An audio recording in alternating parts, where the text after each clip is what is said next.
భారత్లో ట్రంప్ ప్రకంపనలు, ఎన్నికల్లో అమెరికా సాయంపై దుమారం.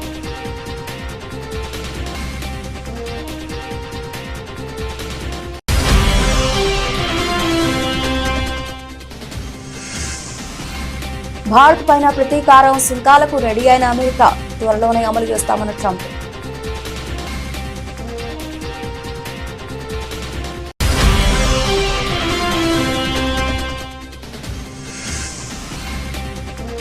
₹10,000 కోట్ల ఇచ్చిన జాతీయ విద్యా విధానం అమలు చేయం, సంచలన వ్యాఖ్యలు చేసిన సీఎం స్టాలిన్.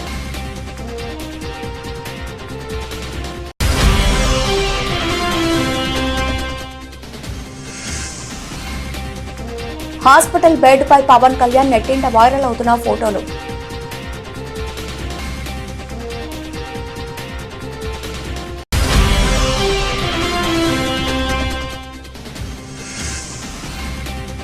సన్నగిలిన ఆశలు, ఎస్ఎల్బీసీ టనల్లో కొనసాగుతున్న రెస్క్యూ ఆపరేషన్.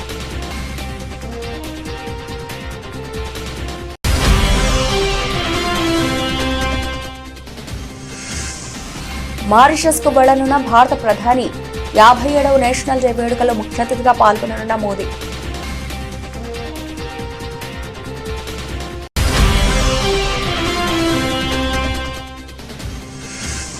వారి ఉచ్చులో పడద్దు, కులగణనపై తప్పుడు ప్రచారాన్ని తిప్పికొట్టాలి, తీన్మార్ మల్లన్నపై సీఎం రేవంత్ కీలక వ్యాఖ్యలు.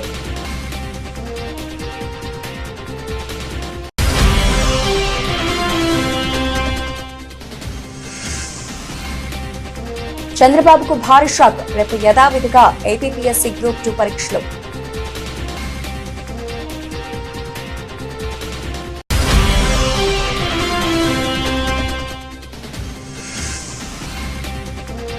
వైఎస్ జగన్ యూజన్, అసెంబ్లీ సమావేశాలకు హాజరయ్యే యోచనలో మాజీ సీఎం.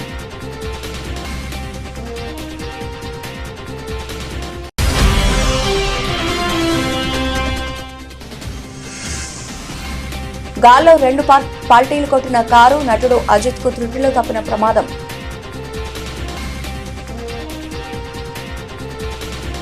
భారత్ కు $21 మిలియన్ సహాయంపై అమెరికన్ అధ్యక్షుడు డొనాల్డ్ ట్రంప్ చేసిన తీవ్ర ఆరోపణలు దేశంలో ప్రకంపనలు సృష్టిస్తున్నాయి. భారత్లో ఓటర్ల సంఖ్యను పెంచేందుకు $21 మిలియన్ సుమారు $182 కోట్ల సహాయాన్ని భారత్ కు అందించడం ద్వారా 2024 సాధారణ లోక్సభ ఎన్నికల్లో అమెరికా జోక్యం చేసుకుందని వస్తున్న ఆరోపణలపై వివిధ కేంద్ర సంస్థలతో దర్యాప్తు చేయించాలని భారత ప్రభుత్వం నిర్ణయించింది. నీకది నాకిది తరహాలో ఏదో కిక్ బ్యాక్ పథకమని ట్రంప్ తీవ్ర ఆరోపణలు చేశారు. మస్కాబ్లోని డోస్ శాఖ చేసిన ఆరోపణలతో అన్ని వేళలు విపక్ష కాంగ్రెస్ వైపు తిరిగాయి. కేంద్రంలోని బీజేపీని గద్దదించడానికి అప్పటి అధ్యక్షుడు జో బైడెన్ ద్వారా రాహుల్ గాంధీ ఆ సహాయాన్ని అందుకున్నారంటూ బీజేపీ నేతలు దాడికి దిగారు. బీజేపీ హయాంలోనే ఇది జరిగిందని ఆరోపణలు రావడంతో దర్యాప్తుకు కేంద్రం ఆదేశించింది. ఈ అంశంపై దర్యాప్తు ఎలా, ఎక్కడి నుంచి ప్రారంభించాలి అనే అంశాలను ఎన్ఫోర్స్మెంట్ డైరెక్టర్ ఈడీ పరిశీలిస్తోంది. మనీ లాండరింగ్ కింద కేసు నమోదు చేద్దామంటే దీనికి సంబంధించి దేశంలో ఇంతవరకు ఎలాంటి ఎఫ్ఐఆర్ నమోదు కాలేదు. అందుకే సిబిఐ, పోలీస్ శాఖల సహాయం తీసుకోవాలని ఈడీ యోచిస్తోంది. ఈ నిధుల అంశంపై భారత్లో రాజకీయ దుమారం చెలరేగింది. అమెరికా ఆరోపణలపై ఇప్పటికే భారత విదేశాంగ శాఖ ఆందోళన వ్యక్తం చేసింది. అమెరికా చర్య భారత ఎన్నికల్లో జోక్యం చేసుకోవడమేనని ఆరోపించింది. దీనిపై దర్యాప్తు చేయాలని నిర్ణయించింది. ఇది రాజకీయ విమర్శలకు కూడా తావిచ్చింది. ఈ అంశం వెల్లడి వెనుక కాంగ్రెస్ అగ్రనేత రాహుల్ గాంధీ హస్తం ఉందని బీజేపీ ఆరోపించింది. యుఎస్ కు చెందిన ఫైనాన్షియల్ జార్జ్ సోరెస్ తో కుమ్మక్కై ప్రధాని మోదీపై ద్వేషాన్ని సృష్టించడం ద్వారా భారతదేశ ప్రజాస్వామ్యం, సార్వభౌమాధికారాన్ని దెబ్బతీయడానికి కాంగ్రెస్ ప్రభుత్వం ప్రయత్నం చేస్తోందని విమర్శించింది. అయితే భారత్లో డీప్ స్టేట్ ఆస్తులను నిలబెట్టుకోవడానికి ఈ నిధులను వినియోగించారని బీజేపీ ఆరోపించింది. ఈ వ్యవహారాన్ని తేల్చేందుకు సమగ్ర దర్యాప్తు అవసరమని బీజేపీ నేత ప్రదీప్ భండారి పేర్కొన్నారు. $18 million for helping India with its elections. Why the hell? Why don't we just go to all paper ballots? Let them help us with their elections, right?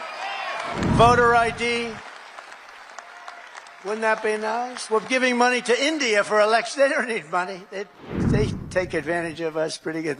One of the highest tariff nations in the world. We try and sell something, they have a 200% tariff, and then we're giving them a lot of money to help them with their election.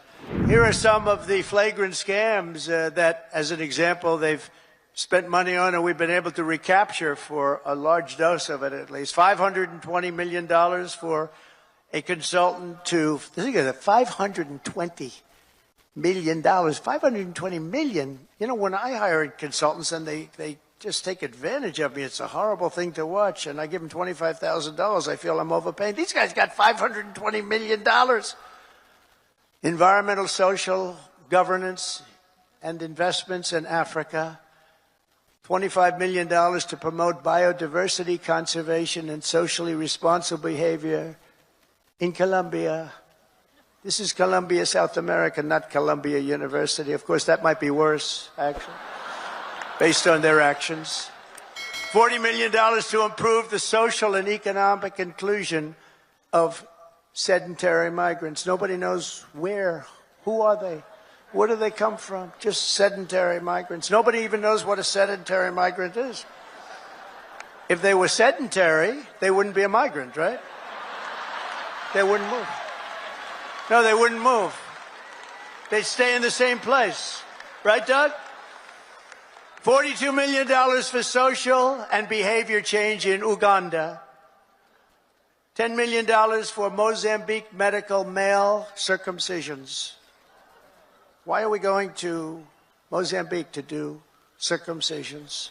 It's a lot of money. $14 million for improving public procurement in Serbia.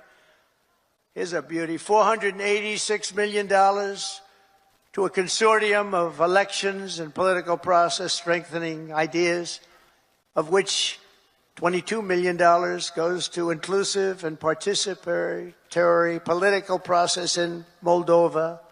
$29 million goes to strengthen the political landscape and help them out so that they can vote for a radical left communist in Bangladesh. You had to see who they supported. You wouldn't believe, yeah, you would believe it. Nobody in this room would be in that group. $20 million for fiscal federalism and $19 million for biodiversity in Nepal. $47 million for improving. Bharat, China వంటి దేశాలపై త్వరలో ప్రతీకార సుంకాలు విధిస్తామని America అధ్యక్షుడు Donald Trump పునరుద్ఘాటించారు. America వస్తువులపై ఆ దేశాలు ఎంత సుంకాన్ని విధిస్తాయో తాము కూడా అంతే సుంకాన్ని విధిస్తామని ఆయన వెల్లడించారు. శుక్రవారం నాడు ఇక్కడ ఆయన విలేకరుల సమావేశంలో మాట్లాడుతూ త్వరలోనే తాము ప్రతీకార సుంకాలు విధిస్తామని చెప్పారు. ఆ దేశాలు తమపై సుంకాలు విధిస్తే తాము కూడా సుంకాలు విధిస్తామని ఆయన అన్నారు. భారత్ లేదా చైనా తమ పట్ల ఏ విధంగా వ్యవహరిస్తున్నాయో తాము కూడా ఆ విధంగానే వారి పట్ల వ్యవహరిస్తామని ఆయన స్పష్టం చేశారు. గత వారం భారత ప్రధాని నరేంద్ర మోదీతో ద్వైపాక్షిక చర్చలకు ముందు భారతదేశ సుంకాల స్వరూపంపై ట్రంప్ వ్యాఖ్యానిస్తూ భారత్ అత్యధిక సుంకాలు విధిస్తోందని, అక్కడ వ్యాపారం చేయడం చాలా కష్టమని అన్నారు. ప్రధాని మోదీతో టెస్లా సీఈఓ ఎలాన్ మస్క్ సమావేశం కావడాన్ని గురించి ప్రశ్నించగా భారత్తో వ్యాపారం చేయాలని మస్క్ భావిస్తున్నట్టు ఉందన్నారు. భారత్లో అత్యధిక సుంకాలు ఉన్నాయని ఓ కంపెనీని నడుపుతున్న మస్క్ భారత్లో వ్యాపారం చేయడం గురించి మోదీతో సమావేశమై ఉండవచ్చని ఆయన వ్యాఖ్యానించారు. భారతదేశ గత వాణిజ్య విధానాలను ఆయన ప్రస్తావిస్తూ హార్లీ డేవిడ్సన్ మోటార్ సైకిళ్ల ఉదాంతాన్ని గుర్తు చేశారు.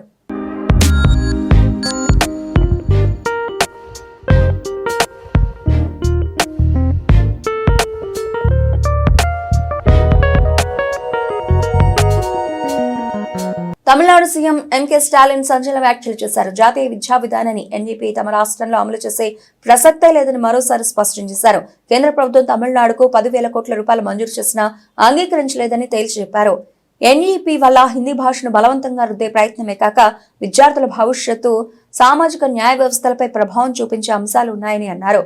అందుకే తాము ఎన్ఈపీని వ్యతిరేకిస్తున్నట్లు పేర్కొన్నారు. భారతీయ భాషల మధ్య అగ్గిరాజేయొద్దని ప్రధాని మోదీ హితబోధ చేసిన సందర్భంగా కడలూరులో జరిగిన ఒక కార్యక్రమంలో సీఎం స్టాలిన్ చేసిన వ్యాఖ్యలు చర్చనీయాంశమవుతున్నాయి. మేము ఏ భాషను వ్యతిరేకించడం లేదు, హిందీ కోణంలో మాత్రమే కాదు, ఎన్ఈపీని వ్యతిరేకించేందుకు ఇంకా అనేక కారణాలున్నాయి. నీట్ లాగే ఆర్ట్స్ సైన్స్ కళాశాలలో ప్రవేశాల కోసం పరీక్షలు రాయాల్సి ఉంటుంది. ఇది విద్యార్థులను చదువుల నుంచి దూరం చేస్తుంది. ఎస్సీ, ఎస్టీ, బీసీ విద్యార్థులకు ఇప్పుడు వస్తున్న ఆర్థిక సహాయాన్ని కూడా అడ్డుకుంటుంది. ఎన్ఈపీని అమలు చేస్తే రాష్ట్రానికి 2,000 కోట్ల రూపాయలు వస్తాయని కేంద్ర ప్రభుత్వం చెబుతోంది. తమకు 10,000 కోట్ల రూపాయలు ఇచ్చినా దీన్ని నేను అంగీకరించను. తమిళనాడులోను 2007 వెనక్కి నెట్టే పనిని నేను చేయనని స్టాలిన్ అన్నారు. நாம் தாய்மொழி நாளை நினைவுபடுத்தி அதை இன்றைக்கு வெளிப்படுத்த வேண்டிய அவசியத்திற்கு நாம் வந்திருக்கிறோம்.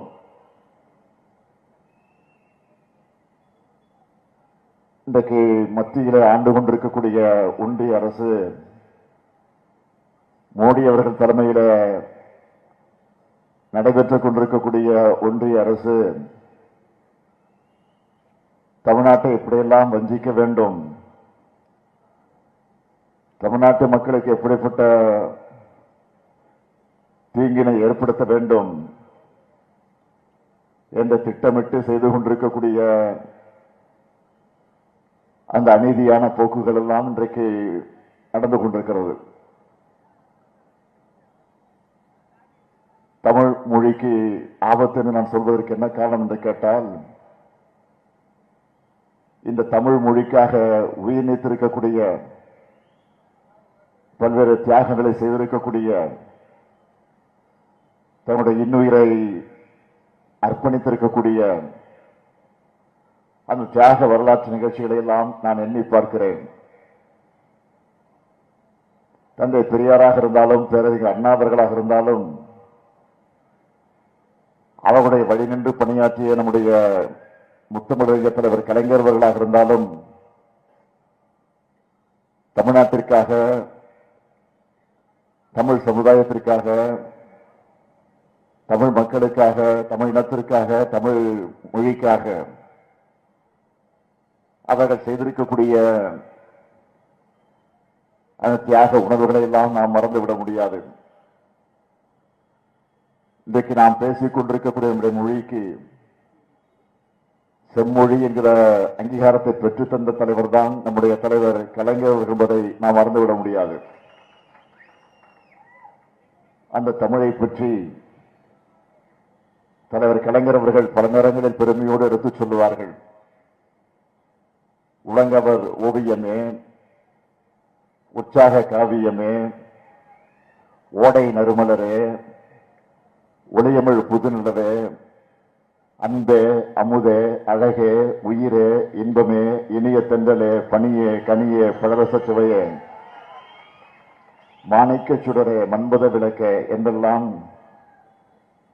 தமிழை அழைக்க தோன்றுகிறது. இருந்தாலும் தமிழை தமிழே என்று அழைக்கக்கூடிய சுகம் எதிலும் இருக்காது என்று தலைவர் கலைஞர் அவர்கள் பல நேரங்களில் குறிப்பிட்டு காட்டியிருக்கிறார்கள்.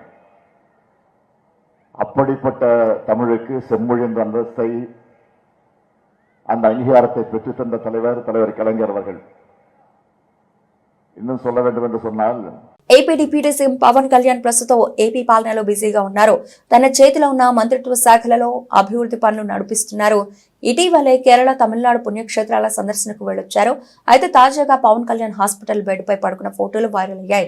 నింద జనసేన పార్టీ అధికారికంగా హాస్పిటల్ బెడ్ పైన పవన్ కళ్యాణ్ ఫోటోలు షేర్ చేసి ఈరోజు హైదరాబాద్ అపోలో ఆసుపత్రిలో రాష్ట్ర ఉప ముఖ్యమంత్రి పవన్ కళ్యాణ్ పరీక్షలు చేయించుకున్నారు. స్కానింగ్, సత్సంబంధిత పరీక్షలు నిర్వహించారు. రిపోర్ట్స్ పరిశీలించిన వైద్యులు పలు సూచనలు చేశారు. మరికొన్ని వైద్య పరీక్షలు చేయాల్సిన అవసరం ఉంది. ఈ నెలాఖరున కానీ మార్చి మొదటి వారంలో కానీ మిగిలిన వైద్య పరీక్షలు చేయించుకుంటారు. 24వ తేదీ నుంచి మొదలయ్యే బడ్జెట్ సమావేశాలకు పవన్ కళ్యాణ్ హాజరవుతారంటూ రాసుకొచ్చారు. ఎంతో అభిమానులు కంగారు పడాల్సిన పనేం లేదు, సాధారణ ఆరోగ్య పరీక్షలే అని తెలుస్తోంది. అయితే పవన్ హాస్పిటల్ కి వెళ్లి పరీక్షలు చేయించుకోవడంతో ఆరోగ్యం జాగ్రత్త అంటూ ఫ్యాన్స్, కార్యకర్తలు కామెంట్స్ చేస్తున్నారు. ప్రస్తుతం పవన్ హాస్పిటల్ బెడ్ పై స్కానింగ్ మిషన్ లో ఉండి పరీక్షలు చేయించుకుంటున్న ఫోటోలు వైరల్ గా మారాయి.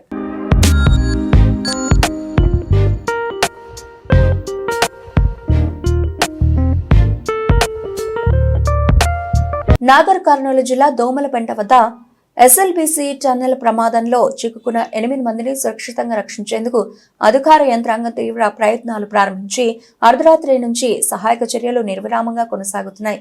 ఉదయం 9 గంటలకు ఎన్డీఆర్ఎఫ్ బృందాలు ప్రమాదం జరిగిన ప్రాంతానికి చేరుకున్నాయి. అక్కడ పరిస్థితిని బయట ఉన్న అధికార యంత్రాంగానికి చేరవేశారు. దీంతో అధికారులు సహాయక చర్యలపై ఎప్పటికప్పుడు నిపుణులతో చర్చించి అక్కడి మట్టి దిబ్బలను తొలగించే ప్రయత్నం చేస్తున్నారు.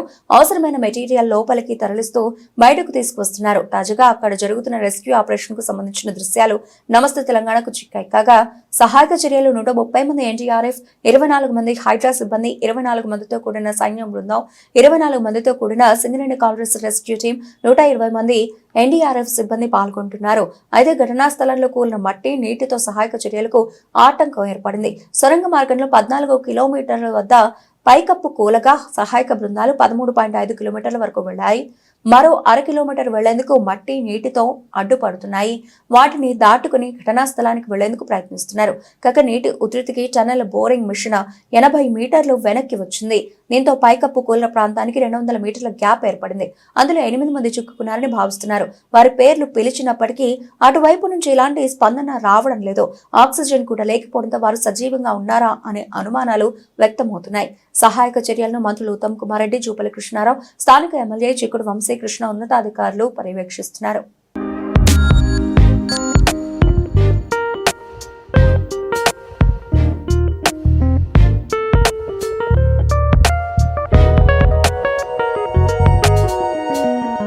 ప్రధాని మోదీ మారిషస్ పర్యటనకు వెళ్లనున్నారు. మార్చి 12న అక్కడ జరగనున్న 57వ నేషనల్ డే వేడుకల్లో ఆయన ముఖ్య అతిథిగా పాల్గొన్నారు. ఈ మేరకు మారిషస్ ప్రధాని నవీన్ రామ్ గూలం పార్లమెంట్లో ఈ విషయాన్ని తెలిపారు. ఆ దేశ పార్లమెంటును ఉద్దేశించి శనివారం ఆయన మాట్లాడారు. మన దేశ 57వ స్వాతంత్ర దినోత్సవ వేడుకల కోసం భారత ప్రధాని నరేంద్ర మోదీ ముఖ్య అతిథిగా హాజరు కావడానికి ఒప్పుకున్నారు. అయితే ఈ విషయం చెప్పడం నాకు సంతోషంగా ఉంది. ఆయనకు చాలా బిజీ షెడ్యూల్ ఉన్నా కూడా మన ఆహ్వానానికి ఒప్పుకోవడం మనకు దక్కిన గౌరవం. ఇలాంటి వ్యక్తికి మనం ఆతిథ్యం ఇవ్వడం కూడా ఒక ప్రత్యేక గౌరవమేనని నవీన్ రామ్ గూలం పార్లమెంట్లో అన్నారు. అలాగే ప్రధాని మోదీ ఇక్కడికి వస్తే ఇరు దేశాల మధ్య సన్నిహిత సంబంధాలు మరింత పెరుగుతాయని పేర్కొన్నారు. ఇదిలా ఉండగా మారిషస్ కు 1968 మార్చి 12న బ్రిటిష్ పాలన నుంచి స్వాతంత్రం వచ్చింది. గత ఏడాది అక్కడ జరిగిన స్వాతంత్ర దినోత్సవ వేడుకలకు భారత రాష్ట్రపతి ద్రౌపది ముర్ము ముఖ్య అతిథిగా వెళ్లారు. అంతేకాదు గత ఏడాది నవంబర్లో మారిషస్ ప్రధానిగా నవీన్ రామ్ గూలం ఎన్నికయ్యారు. ఆ సమయంలో ప్రధాని మోదీ ఆయనకు ఎక్స్ వేదికగా అభినందనలు తెలిపారు. చాలా ఏళ్ల నుంచి మారిషస్ తో భారత ప్రభుత్వం శాశ్వతమైన భాగస్వామ్యాన్ని కొనసాగిస్తూ వస్తోంది. అంతేకాదు బడ్జెట్లో మారిషస్ కు ప్రత్యేక నిధులు కూడా ఇస్తోంది. కులగణన సర్వేపై పార్టీ బీసీ నేతలకు కీలక సూచనలు చేశారు సీఎం రేవంత్ రెడ్డి. మనం చేసిన లెక్క ముమ్మాటికి పక్కా అని ఆయన అన్నారు. కులగణనపై తప్పుడు ప్రచారం చేస్తున్న వారికి గట్టిగా సమాధానం చెప్పండి అని పిలుపునిచ్చారు. కేసీఆర్, కేటీఆర్, హరీష్ కుల సర్వేలో పాల్గొనలేదన్నారు. ఫామ్ హౌస్ లో పడుకున్న వ్యక్తి బీసీలకు మంచివాడా అని సీఎం రేవంత్ ప్రశ్నించారు. కులగణనలో పాల్గొనాలని వారి ఇంటి ముందు మేలుకొలుపు డప్పు కొట్టండి రేవంత్ రెడ్డి పిలుపునిచ్చారు. మార్చి 10లోపు కులాల వారీగా సంఘం మీటింగ్లు పెట్టుకోండి. బీసీ కులగణన బలహీన వర్గాల భావోద్వేగం, దీన్ని ముందుకు తీసుకెళ్లడమే మన లక్ష్యం కావాలి. సర్వేపై తప్పుడు ప్రచారాన్ని తిప్పికొడుతూ వివరించండి. ప్రతిపక్షాల నెగిటివ్ ప్రచారాన్ని సెమినార్లు పెట్టి ఎండగట్టండి. జనగణన, కులగణన జరగాలని డిమాండ్ చేస్తున్నాం. బీసీ రిజర్వేషన్ల కోసం నా శక్తి వంచన లేకుండా కృషి చేస్తా. దీన్ని కాపాడుకోవాల్సిన బాధ్యత పార్టీ బీసీ నేతలదే. బీఆర్ఎస్, బీజేపీ అసత్య ప్రచారం చేస్తున్నాయి. ఎక్కడ తప్పు జరిగిందో చూపించాలని బీజేపీ, బీఆర్ఎస్ నేతలకు సవాల్ చేస్తున్నా. పార్టీ నేతలు బీసీ కులగణనపై అవగాహన చేసుకోవాలి. ప్రతిపక్షాల ఉచ్చులో పడద్దు. బీసీలు మీరు మౌనంగా ఉంటే మీకే నష్టం. బీసీలు నిలదీస్తే తమ పదవులు పోతాయని బీజేపీ, బీఆర్ఎస్ కుట్ర చేస్తున్నాయి. తెలంగాణలో కాంగ్రెస్ అధికారంలోకి వస్తే కులగణన చేస్తామని రాహుల్ గాంధీ మాటిచ్చారు. బలహీన వర్గాల ముందుకొచ్చి కాంగ్రెస్ ప్రభుత్వాన్ని ఏర్పాటు చేశాయి. తమ నాయకుడు ఇచ్చిన మాటను నిలబెట్టుకోవాలని బీసీ కులగణన చేశామని రేవంత్ తెలిపారు. అదేవిధంగా మీరు పోతా గవర్నమెంట్ ఆఫీస్కి వచ్చి కూర్చొని మీరు నమోదు చేయించుకోవడం అంటే గవర్నమెంట్ ఆఫీస్లో కూడా పెట్టినాం. ఇంతకంటే పారదర్శకంగా ఈ రాష్ట్రంలో, ఈ దేశంలో ఎక్కడైనా జరిగిందా? ఇంత పారదర్శకంగా మనం చేస్తున్నా చంద్రశేఖరరావు గారు, హరీష్ రావు గారు, తారక రామారావు గారు ఇప్పటి వరకు నమోదు చేయించుకోలే. ఎందుకు వీళ్ళు నమోదు చేయించుకుంటలేరు? ఏంది కారణం? వాళ్ళందరూ నమోదు చేయించుకుంటే మీ లెక్క తెలుస్తుంది, వాళ్ళ లెక్క తెలుస్తుంది. 50% పైన ఉన్న మీ లెక్క తెలుస్తుంది, 1/2% ఉన్న వాళ్ళ లెక్క తెలిస్తే రేపు పొద్దుగాల మీరు అడుగుతారు కదా. పోయిన మంత్రివర్గంలో ఎవరెవరు ఉన్నారు? చంద్రశేఖరరావు, హరీష్ రావు, తారక రామారావు, దయాకర్ రావు, వినోద్ రావు, ఎంతమంది మంత్రులు ఉన్నారు? మీరు అడుగుతారు కదా. 1/2% ఉంటే మీరు కన్య తీసుకుంటే మరి 50% పైన ఉన్న మరి మా సంగతి తెలుసారని మీరు లెక్కలు అడుగుతారని. ఎట్టి పరిస్థితుల్లో ఈ లెక్క అనేది ముద్ర కాకూడదు. ఈ లెక్క అనేది జరగకూడదు అంటే ఈ లెక్కనే తప్పుడు లెక్క అని చెప్పి మన మీద బురద చల్లితే ఇక వీళ్ళు వెనక్కి పోతారు, భయపడతారు. మనోళ్ళు కూడా ఏ లెక్క లేని దగ్గర ఏదో ఒక లెక్క పెట్టుకొని మాది అంతుండే ఇప్పుడు ఇంత తగ్గిందని. అయ్యా నేను ఈరోజు చెప్తున్నా, మన మిత్రులు వినయ్ కుమార్ గారు ఒక మాట చెప్పారు, వీలైతే గతంలో లెక్కలు ఏవైతున్నాయో అఫీషియల్గా మీరు ఒకసారి లిస్ట్ చేయాలి. గతంలో చంద్రశేఖరరావు ఇచ్చిన లెక్క ప్రకారం 51% బీసీలు, 21 మీరు నోట్ చేసుకోండి అందరు, 51% బీసీలు చంద్రశేఖరరావు ఇచ్చిన లెక్క, 21% ఓసీలు, 18% ఎస్సీలు, 10% ఎస్టీలు, 51, 21, 72, 18 ఎస్సీలు, 90, 10 ఎస్టీలు, 100%. 4 కేటగిరీల కింద చంద్రశేఖరరావు గారు ఇచ్చిన లెక్క. చంద్రశేఖరరావు గారు ఇచ్చిన లెక్క ప్రకారం వాళ్ళు హిందూ ప్రాక్టీసింగ్ బీసీలా, ముస్లిం ప్రాక్టీసింగ్ బీసీలా ఎవరనేది పక్కన పెడితే ఆయన ఇచ్చిన మొత్తం లెక్క 51%. ఇవాళ మనం ఇచ్చిన లెక్క నేను చెప్పదలుచుకున్నా, ఏది 3,54,77,554 మందిలా ఎస్సీలు 17.43%, ఎస్టీలు 10.45%, బీసీ హిందూ ప్రాక్టీసింగ్ వాళ్ళు అంటే 46.25%, అదేవిధంగా బీసీ ముస్లిం ప్రాక్టీసింగ్ వాళ్ళు 10.08%. ఈ రెండు కలిపితే మనకు 56.33%. నేను ఇప్పుడు మా మిత్రులను అడుగుతున్నా, 51% ఎక్కువనా 56.33% ఎక్కువనా? మిత్రులారు మీరు చెప్పండి, బీసీల లెక్క తగ్గిందా పెరిగిందా? మరి 5-6% దాదాపుగా పెరిగితే ఈరోజు ఎవడో వస్తాడు బీసీల లెక్కలు తగ్గించాడు రేవంత్ రెడ్డి, బీసీల లెక్కలు తగ్గించిండు అంటాడు. చంద్రశేఖరరావు 21% ఓసీలు ఇచ్చాడు. నేను ఇచ్చిన లెక్కల్లో 15.79 ఓసీల లెక్క. ఓసీలు చంద్రశేఖరరావు 21% ఇస్తే రేవంత్ రెడ్డి 15.79% ఇచ్చాడు. ఓసీల లెక్క తగ్గిందా పెరిగిందా? మరి ఓసీల లెక్క తగ్గింది, సేమ్ అది బీసీలలో పెరిగింది. ఆంధ్రప్రదేశ్లో గ్రూప్ 2 మెయిన్స్ పరీక్షలు తీవ్ర గందరగోళానికి దారితీసింది. నిరుద్యోగులు వాయిదా కోసం పట్టుబట్టగా ప్రభుత్వం తీవ్ర చర్చలు జరిపింది. న్యాయ సలహా తీసుకుని వాయిదా వేయాలని ప్రభుత్వం ఆదేశించగా ముఖ్యమంత్రి చంద్రబాబు ఆదేశాలను ఏపీపీఎస్సీ బేఖాతరు చేసింది. యథావిధిగా గ్రూప్ 2 మెయిన్స్ పరీక్షలు నిర్వహిస్తామని ఏపీపీఎస్సీ ప్రకటించడం సంచలనం రేపింది. స్వయంగా సీఎం ఆదేశించినా కూడా కమిషన్ వాయిదా వేయకపోవడంతో ఏపీలో తీవ్ర చర్చనీయాంశంగా మారింది. గ్రూప్ 2 మెయిన్ పరీక్షలపై అభ్యర్థుల విన్నపాన్ని పరిగణలోకి తీసుకుని కొన్ని రోజుల పరీక్షలు వాయిదా వేయాలని ఏపీపీఎస్సీ కార్యదర్శికి ఏపీ ప్రభుత్వం లేఖ రాసింది. అయితే ఆ లేఖపై ఏపీపీఎస్సీ ఇంతవరకు స్పందించలేదు. పరీక్ష వాయిదా పడిందని విస్తృతంగా ప్రచారం జరగడంతో ఏపీపీఎస్సీ సంచలన ప్రకటన చేసింది. 23వ తేదీన జరిగే గ్రూప్ 2 మెయిన్స్ పరీక్ష యథాతథంగా జరుగుతుందని ప్రకటించింది. పరీక్షల వాయిదా అని జరుగుతున్న ప్రచారాన్ని ఖండించింది. సోషల్ మీడియాలో జరిగే తప్పుడు ప్రచారాన్ని నమ్మొద్దని ఈ సందర్భంగా అభ్యర్థులకు ఏపీపీఎస్సీ సూచించింది. ఆదివారం ఉదయం 10 గంటల నుంచి 12:30 వరకు పేపర్ 1 పరీక్ష, అలాగే మధ్యాహ్నం 3 గంటల నుంచి 5:30 వరకు పేపర్ 2 పరీక్ష ఉంటుందని ప్రకటనలో పేర్కొంది. అభ్యర్థులు 15 నిమిషాల ముందు పరీక్ష కేంద్రానికి రావాలని సూచించింది. తప్పుడు ప్రచారం చేసే వారిపై క్రిమినల్ చర్యలు తీసుకుంటామని హెచ్చరించింది.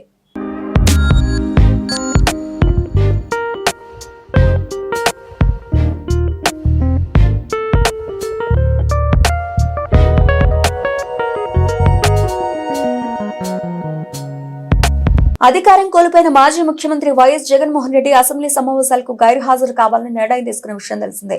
తాజాగా ఆ నిర్ణయంపై యూటర్న్ తీసుకున్నారు. అసెంబ్లీ సమావేశాలకు వెళ్లాలని మాజీ సీఎం నిర్ణయించారు. తనతో పాటు వైఎస్ఆర్ కాంగ్రెస్ పార్టీ సభ్యులందరూ అసెంబ్లీ సమావేశాలకు హాజరు కానున్నారు.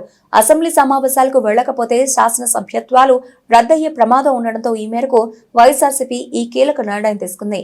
ఈ నెల 24వ తేదీ నుంచి ఆంధ్రప్రదేశ్ బడ్జెట్ సమావేశాలు ప్రారంభమవుతున్నాయి. ఎన్డీఏ కూటమి అధికారంలోకి వచ్చిన తర్వాత తొలిసారి పూర్తిస్థాయి బడ్జెట్ ప్రవేశపెట్టనుంది. ఈ సందర్భంగా నిర్వహిస్తున్న సమావేశాలకు ఎన్డీఏ సభ్యులు హాజరవుతుండగా వైఎస్ఆర్సీపీ హాజరు కావాలని నిర్ణయించింది. అధికారం కోల్పోయిన తర్వాత మాజీ ముఖ్యమంత్రి వైఎస్ జగన్మోహన్ రెడ్డి వైఎస్ఆర్ కాంగ్రెస్ పార్టీ సభ్యులు కేవలం శాసనసభ్యులుగా ప్రమాణ స్వీకారం చేసేందుకు మాత్రమే అసెంబ్లీకి వచ్చారు. అనంతరం జరిగిన అసెంబ్లీ సమావేశాలకు వైఎస్ఆర్సీపీ పూర్తి దూరంగా ఉంది. తమకు ప్రతిపక్ష హోదా ఇవ్వాలని, సాధారణ ఎమ్మెల్యేగానే తనకు సమయం కేటాయిస్తే అసెంబ్లీలో గళం వినిపించలేమని మాజీ సీఎం వైఎస్ జగన్ పేర్కొంటున్నారు. ప్రతిపక్ష హోదా ఇస్తేనే అసెంబ్లీ సమావేశాలకు వెళతామని ప్రకటించారు. అయితే కూటమి ప్రభుత్వం అంగీకరించడం లేదు. 11 మంది సభ్యులు ఉంటే ఎలా ప్రతిపక్ష హోదా ఇస్తామని ఎన్డీఏ పక్షాలు ప్రశ్నిస్తున్నాయి. ఈ వివాదం కొనసాగుతున్న సమయంలో జరిగిన అసెంబ్లీ సమావేశాలకు మాజీ సీఎం వైఎస్ జగన్ వైసీపీ సభ్యులు హాజరు కాని విషయం తెలిసిందే. తాజాగా ఎల్లుండి నుంచి జరగనున్న బడ్జెట్ అసెంబ్లీ సమావేశాలకు వెళ్లాలని వైఎస్ఆర్సీపీ నిర్ణయం తీసుకుంది. వరుసగా 60 రోజుల పాటు అసెంబ్లీకి హాజరు కాకపోతే సభ్యత్వాలు రద్దయ్యే ప్రమాదం ఉంది. దీంతో ఒకరోజు అసెంబ్లీకి వెళ్లి రావాలనే యోచనలో వైసీపీ ఉన్నట్లు సమాచారం. అయితే దీనిపై ఇంకా అధికారిక ప్రకటన రాలేదు.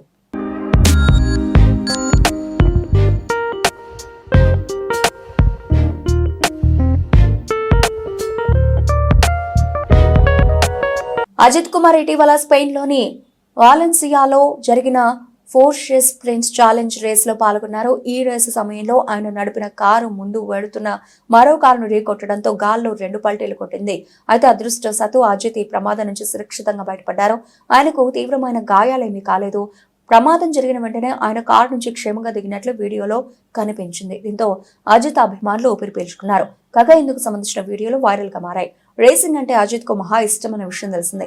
ఈ నేపథ్యంలోనే ఆయన అజిత్ కార్ రేసింగ్ అనే ఒక టీమ్ ను కూడా ఏర్పాటు చేసుకున్నారు. ఈ ఏడాది జనవరిలో జరిగిన దుబాయ్ కార్ రేసింగ్ ఈవెంట్ లో అజిత్ టీం 3వ స్థానం కైవసం చేసుకున్న విషయం తెలిసిందే. ఈ రేస్ కి ముందు కూడా అజిత్ కారు ప్రమాదానికి గురైంది.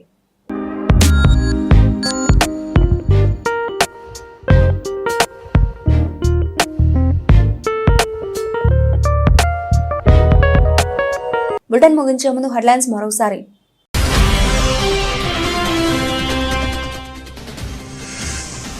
భారత్లో ట్రంప్ ప్రకంపనలు, ఎన్నికల్లో అమెరికా సాయంపై దుమారం.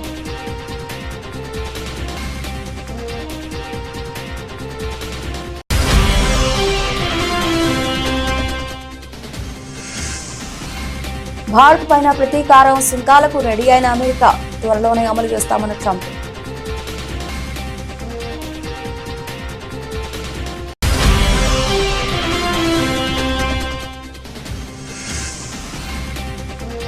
₹10,000 కోట్ల ఇచ్చిన జాతీయ విద్యా విధానం అమలు చేయం, సంచలన వ్యాఖ్యలు చేసిన సీఎం స్టాలిన్.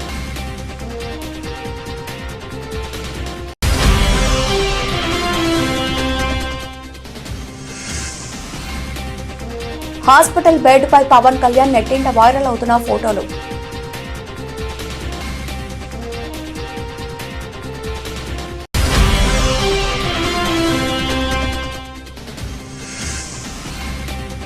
సన్నగిలిన ఆశలు, ఎస్ఎల్బీసీ టనల్లో కొనసాగుతున్న రెస్క్యూ ఆపరేషన్.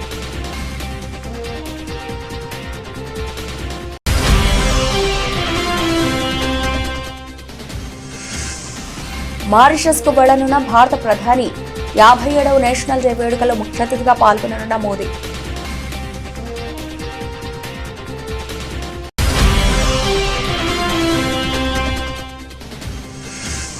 వారి ఉచ్చులో పడద్దు, కులగణనపై తప్పుడు ప్రచారాన్ని తిప్పికొట్టాలి, తీన్మార్ మల్లన్నపై సీఎం రేవంత్ కీలక వ్యాఖ్యలు.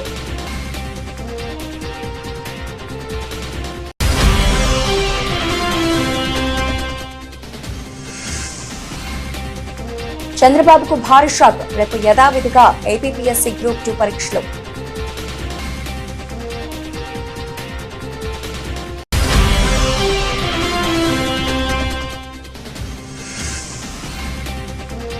వైఎస్ జగన్ యూటర్న్, అసెంబ్లీ సమావేశాలకు హాజరయ్యే యోచనలో మాజీ సీఎం.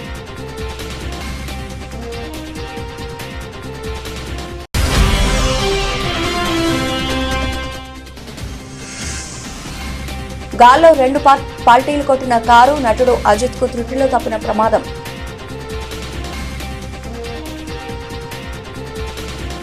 ఇవి ఇప్పటివరకు నా వచ్చిన అప్డేట్స్. మరిన్ని అప్డేట్స్ తో మళ్ళీ కలుద్దాం. అంతవరకు సెలవు, నమస్తే.